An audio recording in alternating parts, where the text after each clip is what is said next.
Muy bien, chicos. Entonces, el tema de hoy va a ser alteraciones cromosómicas. ¿Listo? Alteraciones cromosómicas.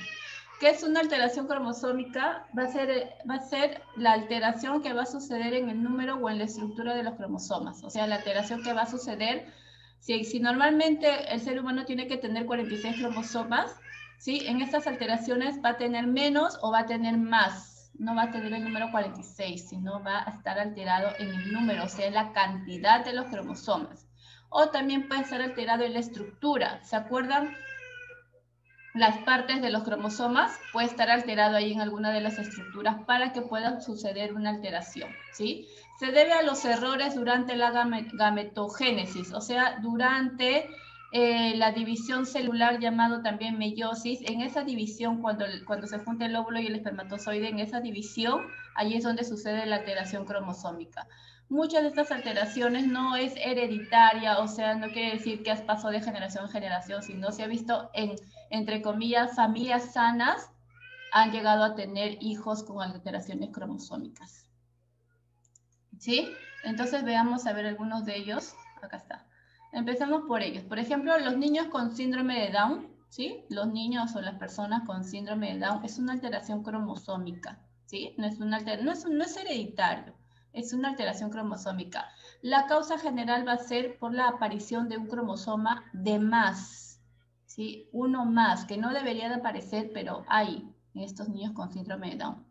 No sé si ustedes se habrán topado en su camino, ¿no? Si han tenido la bendición de ver a un niño con síndrome de Down, tienen una característica singular, ¿no? Es especial, una característica diferente al de nosotros, tanto en el rostro como en lo afectivo y en lo motor y todo lo demás, ¿no? Tienen los ojitos un poco achinados, sus orejitas son diferentes, la lengua es un poquito más grande, sus rasgos son diferentes de estos niños, tienen una característica en particular, ¿sí? ¿Qué sucede acá? Aquí está más claro, mire, el síndrome de Down va a ser un trastorno genético, ¿sí? Que se origina cuando la división de la célula anormal produce una copia adicional total o parcial del cromosoma 21. Este material genético adicional provoca los cambios en el desarrollo y en las características físicas relacionadas con el síndrome de Down. Miren acá, ¿no? 1, 2, 3, 4, 5. Esos son todos los cromosomas. Supuestamente tiene que llegar hasta 46, ¿no? Cromosoma 46. ¿Qué pasa? Si se dan cuenta que en el cromosoma 21, ¿no? Todos tienen dos alelos, ¿verdad? 2, 2, 2, 2, 2. En el cromosoma 21 no hay dos, hay tres. Mira, 1, 2, 3. Por eso se dice que esta es una alteración trisonómica del par 21. Trisonomía del par 21, porque acá hay una copia extra, una copia más de lo que no debería de haber. Voy a poner eso. Acá hay una copia de más de lo que no debería de haber. Este que está acá, este cromosoma, no debería de estar ahí, ¿sí? Por este cromosoma, ¿sí? Es que existe la alteración y por este cromosoma de más en el par 21 es que hay niños con síndrome de Down, ¿sí? Por esta alteración nada más, porque es una copia que se ha generado en la división celular, una copia de más. Recuerden que es en el cromosoma 21, ¿sí? Listo. Ahora veamos otra alteración. Por ejemplo, los niños con síndrome de Edward o la trisonomía de par 18. Recuerden que el síndrome de Down era el par 21. La trisonomía de Edward o el síndrome de Edward es del 18. ¿Sí? Es la segunda trisonomía autosómica más frecuente, presenta una elevada mortalidad postnatal y solo los fetos femeninos llegan al término. Generalmente cuando se tiene un embarazo y se diagnostica con síndrome de Edward, porque hoy en día ya se puede diagnosticar cualquier alteración o cualquier patología, incluso en el vientre de la madre ya se puede diagnosticar hoy en día porque hay muchas ecografías que te van a ayudar a descartar incluso cuando estás en proceso de embarazo, ¿sí? Entonces, muchos de estos niños no llegan a término, o sea, no llegan a concluir los 9 meses de embarazo. Muchos de ellos son productos de abortos espontáneos, ¿no? Por las circunstancias que presenta, y solamente los fetos femeninos, o sea, las niñas, llegan a un embarazo a término, ¿sí? La tasa es muy baja, si es que los niños llegan a nacer, ¿sí? y son muy pocos, en este caso solamente el 10% de la totalidad de estos niños, cuando llegan al nacer solamente llegan a vivir 3 meses de vida, solamente, y luego fallece, ¿sí? Algunos de ellos logran, ¿no? Cuando reciben terapia, ayuda y están constantes con el médico y todo lo demás, llegan incluso a tener una vida normal como cualquiera de nosotros. Chicos, acá está, miren. Esto es un trastorno genético. Voy a bajar esto con rato. Es un trastorno genético en el cual la persona tiene una tercera copia del material del cromosoma 18, ¿no? Sucede igual que en el síndrome de Down, pero en el de Edward es en el cromosoma 18, en lugar de las 2 copias normales. La mayoría de los casos no se transmite de padres a hijos. En cambio, los problemas que producen esta afectación ocurren en el espermatozoide o en el óvulo que forma el feto, ¿no? Mira, ¿se acuerdan que en el par 21 sucedía en el síndrome de Down? Ahora acá, para el Edward, sucede en el par 18. Hay una copia de más. Miren esto. Hay una copia de más. ¿Sí, chicos?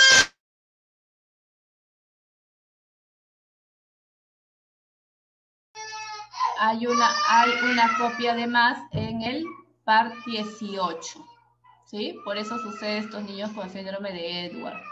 Es muy diferente. Los niños con síndrome de Down llegan a vivir, incluso llegan a una etapa adulta, estudian, trabajan, son personas que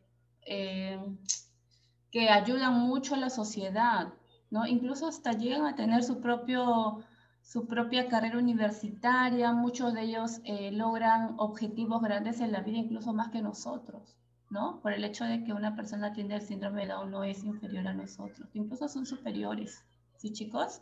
Entonces, todo es producto de este cromosoma, ¿no? De una alteración en el cromosoma. A ver, vayamos a otro. La trisonomía 13, ¿no? Obviamente sucede en el cromosoma del par 13, ¿no? O síndrome de Patau, es otra alteración cromosómica, ¿sí? Este es el resultado de una trisonomía en el grupo D, en el cromosoma 13-15, denominado también holoprosencedalia, ¿no? Es un término un poquito más largo. Solo el 18% supera el año de vida, presenta microcefalia. ¿Qué significa esto? Que los niños cuando nacen con este síndrome de Patau solamente llegan a vivir solamente un año de vida, o sea, un año nada más, y luego muchos de ellos fallecen, ¿sí? Estos niños que nacen con este síndrome de Patau tienen microcefalia, significa que tienen el tamaño de la cabeza reducido, una cabeza muy pequeña de lo que no es normal. Todos tenemos que nacer con perímetros estandarizados. Por eso cuando un bebé nace, ¿no? El obstetra, el ginecólogo que está ahí siempre te mide el tórax, el tamaño, el peso, la cabecita, te mide todo.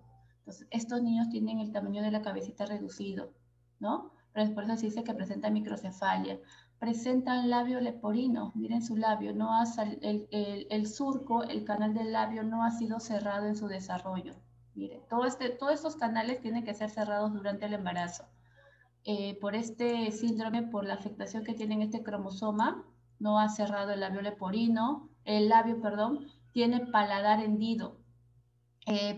Polidactilia significa que si nosotros tenemos 5 dedos, esos niños nacen con 6 o 7 deditos, tienen de más, ¿sí? Y sus características son crisis apneicas, no pueden respirar, labio, paladar hendido, malformación del pabellón auditivo, ¿no? Sus orejitas tampoco se forman bien, criptorquidia. Criptorquidia significa que los testículos, en el caso de los varoncitos, no descienden, se quedan suspendidos en el interior del abdomen. Normalmente tienen que descender los testículos, ¿no? En el caso de estos niños no, se quedan en el abdomen. Pliegue palmar único, retraso mental y pueden presentar convulsiones. Tienen muchas características estos niños, por eso solamente llegan a vivir, algunos superan el año de vida y muchos de ellos fallecen antes del año. ¿Sí? Síndrome de Patau. A ver, sigo. El síndrome del X frágil o de Bell, ¿sí? Es la causa más frecuente a lo largo de las generaciones de una familia. Esto sí va de generación en generación, ¿no? A ver, se caracteriza, estos niños tienen retraso en su adquisición, tienen epilepsia, tienen trastornos conductuales, tienen impulsibilidad, estrabismo, y las mujeres tienen mayor posibilidad de un retardo mental, Está asociado mucho, este síndrome de X frágil está asociado mucho con el retardo mental, ¿no? A simple vista parece que fueran, tienen las características propias de cualquier niño, ¿no? Pero presentan todos estos desórdenes. Entonces, cuando esos niños o algunos padres ven por qué mi hijo se comporta así, o por qué mi hijo tiene crisis de epilepsia, o por qué mi hijo no puede rendir, por ejemplo, ¿no? O no puede retener mucho la atención o la memoria, entonces todas esas características van al neurólogo y le descartan que quizá tenga un síndrome de este tipo, ¿no? Existen muchos síndromes, chicos, ¿sí? Que es manejado de manera normal. A ver, continúo, chicos. A ver, ¿qué continuamos acá? El síndrome de Turner. El síndrome de Turner es una monosomía del cromosoma X, solo del X, ¿sí?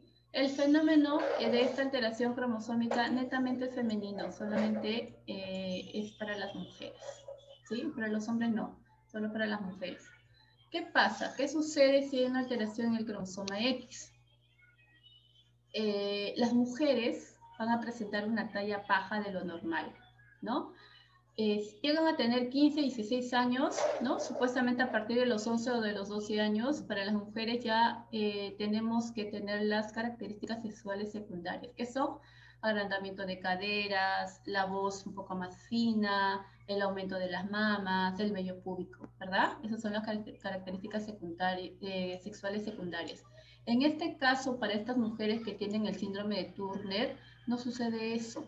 ¿Sí? En ellas no se desarrollan las características sexuales. En ellas no vas a ver que las glándulas mamarias tienen un aumento, no vas a ver el vello púbico, no vas a ver la menstruación incluso. Tienen 15 y 16 años y no hay todos esos cambios secundarios.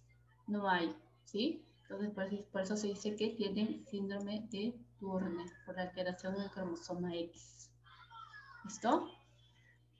A ver, sigo. El síndrome de Williams, ¿sí? Está producido por pérdida del material genético del cromosoma 7. ¿Sí? Esto ya está a la altura del cromosoma 7. ¿Qué presenta este síndrome de Williams? Retardo mental leve o puede presentar moderado. Los retardos mentales son por escalas. Primero es leve, moderado, severo, grave, ¿no? En este caso estos niños son de leve a moderado. No pueden hablar, no tienen la habilidad verbal para que ellos puedan pronunciar sonidos o palabras, tienen déficit motor, no pueden, por ejemplo, se supone que un niño al año ya tiene al menos que dar sus primeros pasos, ¿no? A los 2 años el niño ya tiene que caminar o estar corriendo, ¿no? Hay estándares que se tiene que seguir, ¿no? Estos niños llegan a los 2 años, por ejemplo, y todavía no pueden caminar, ¿no? Tienen una personalidad extrovertida, defectos digestivos, auditivos, renales, trastornos psiquiátricos, problemas conductuales como la hiperactividad y la falta de atención. Muchos de estos niños, el síndrome de Williams está regulado con los casos de autismo y retraso de alteración del desarrollo cognitivo, ¿no? Entonces, estos de acá, por ejemplo, cuando ven muchos padres, ¿no? Cuando ven que sus niños se comportan de manera diferente, sobre todo cuando son pequeños, ¿qué hacen? Lo llevan al médico, al neurólogo, al pediatra, y después ellos lo derivan a otras áreas especialistas y ahí se dan cuenta que su niño presenta algún tipo de síndrome, ¿no? Normalmente, pues cuando es niño no se puede ver al menos pues que tu niño tenga un problema motor, pero si tu niño camina, corre, hace los movimientos normales, pero conforme va creciendo, ¿no? Ahí recién pues ven que no pueden captar la atención, son demasiados hiperactivos o algunos de ellos no hablan, entonces ahí es donde se diagnostica cualquiera de esos tipos de síndromes que les he presentado. Muy bien. Y el síndrome de Prader-Willi, así se le llama síndrome de Prader-Willi, esto se va a deber a la pérdida del material genético en el cromosoma 15. Miren, ¿no? ¿Cuántas alteraciones por solamente un cromosoma nada más, ¿no? Esto sí es heredado del padre, netamente. Que presentan retardo mental, muchos de ellos son obesos, tienden a robar o esconder los alimentos, es una característica de estos niños, ¿no? Tienen problemas de adaptación, no toleran los cambios de rutina, rabietas y muestras de agresividad, ¿no? Con todas esas características, imagínense ustedes, ¿no? Tener un niño y que tenga todas estas características, pero no saben que tiene síndrome de Prader-Willi. No toleran los cambios de rutina, tienen demasiadas rabietas, muestras de agresividad, ¿no? Obviamente que ustedes pues buscarían ayuda médica, ¿no? ¿Por qué mi hijo se comporta de esta manera, verdad? ¿No? Entonces van al médico, a su pediatra, y el pediatra los deriva a otra especialidad, neurólogo, por ejemplo, y determina que el niño tiene síndrome de Prader-Willi y tú no lo sabías. ¿No, chicos? Así sucede, no sabemos, ¿sí? Y cuando ya tienes recién ayuda médica, prescripción médica, tratamiento, el niño puede crecer de manera normal, ¿no? Obviamente con ayuda del psiquiatra, el psicólogo y todo lo demás, que es un conjunto, un grupo conjunto, un grupo multidisciplinario, se le llama así, con la ayuda de todo el equipo médico. Los niños pueden hacer su vida normal. El síndrome de Angelman, ¿sí? Se debe a la pérdida del material del cromosoma 15, pero esto ya es por herencia de la madre, ¿sí? Recuerden que Prader-Willi es por herencia del padre, esto es por herencia de la madre. Presentan también un retardo mental grave o profundo, esto ya es demasiado, ¿no? Leve todavía es tratable. Cuando es un retardo mental grave o profundo, eso ya, cuando uno tiene retardo mental, no es que con tratamiento se va a recuperar. No, eso no sucede así, chicos, ¿sí? Tienen graves trastornos de la adquisición y expresión del lenguaje. Ellos no pueden hablar, tienen una marcha táxica. ¿Qué significa? No sé si ustedes habrán visto caminar alguna vez a una persona bien, pero bien mareada, bien alcohólica, bien borracha, ¿no? Caminan de un lugar a otro, parece, ¿no? Se caen incluso, están temblando, ¿no? Estos niños caminan así. Si estos niños llegan a caminar, su marcha es atáxica, ¿sí? Como si estuvieran borrachitos, empiezan a caminar de un lugar a otro, sus piernas se tiemblan, no pueden caminar como nosotros estamos caminando, ¿sí? Y la mayoría de estos niños no andan hasta los 3 o los 4 años, ¿no? Luego, nuevamente les digo, imagínense que tienen un familiar, ¿no? Que ya tiene 4 años y no camina. ¿Qué hacen ustedes? ¿Van a esperar a que pasen los años y dirán, bueno, algún día caminará? No, ¿sí o no? Hay estándares. Un niño, a lo mucho a los 2 años ya tiene que caminar. Si tu niño o algún familiar, algún pequeño en casa tiene 3 o 4 años y no camina, no tienes por qué esperar. Tienes que ir a su pediatra, ¿no? A que le evalúe. Algo está pasando, algo sucede, ¿no? Entonces ahí es donde que el pediatra, el neurólogo y todo lo demás hace análisis a lo profundo, ¿no? Y le diagnostican que el pequeño tiene síndrome de Angelman. ¿Sí? Muy bien, chicos, por eso hay que ser bien observadores con los pequeños. No hay que dejar pasar todas estas cositas. Listo, chicos, entonces esto es todo en cuanto... Existen muchos más síndromes, muchas más alteraciones cromosómicas. Esto es alguno de lo que he podido rescatar para que ustedes puedan observar y ver que existen alteraciones cromosómicas. Quizás no lo vemos mucho en particular acá, pero hay. ¿Sí? No sé si ustedes conocen la clínica San Juan de Dios, ¿no? Muchos de estos niños van a esa clínica porque esa clínica es especial para la rehabilitación de estos niños, para que puedan reinsertarse en la sociedad, puedan volver a estudiar, puedan volver a caminar, puedan ser personas, entre comillas, pues como nosotros, ¿no? Que puedan aportar algo en la sociedad, chicos, ¿sí? A ver, no hay que minorizar a estos niños. A ver, listo, chicos. Pero, a ver, ¿todos han apagado su cámara? Se pasaron, ¿eh? A ver, les voy a mostrar el libro, ¿ya? Entonces, no sé, no creo que ustedes hayan visto otros síndromes, no sé, no sé, pero sí, yo sé que ustedes al menos han visto a un niño con síndrome de Down. A ver, díganme, ¿han visto o no han visto alguna vez un niño con síndrome de Down? ¿Han tenido la oportunidad de conocer o de ver o de tener contacto con niños con síndrome de Down? Sí. Sí, ¿verdad? ¿Y cómo son? A ver, cuénteme sus experiencias. Como nosotros. Solo que tienen una pequeña dificultad porque algunos entienden. Pero muchos, claro, muchos de ellos, no sé si ustedes han conversado así bien a menos, son bien querendones, ¿no? Les abrazan, les apapachan. Sí. Son bien, bien cariñosos, chicos. No tengan miedo. Yo siempre he escuchado que dicen, ay, es una persona enfermita, ay, qué miedo. Esos son de personas ignorantes, chicos. No hay que hacer eso, ¿sí? A ver, les comparto acá. Solamente es algo súper pequeño esto. A ver. Me escriben acá todos los síndromes que les he expuesto. Obviamente que van a tener que ver su diapositiva. 1, 2, 3, 4, 5, 6. 6 enfermedades cromosómicas, ¿sí? Me escriben acá el de Patau, síndrome de Down, de Williams, X-Fragile, Turner, etc. Nada más, le toman foto de esto y me lo suben para la clase de hoy. Nada más, ¿sí, chicos? A ver, muy bien.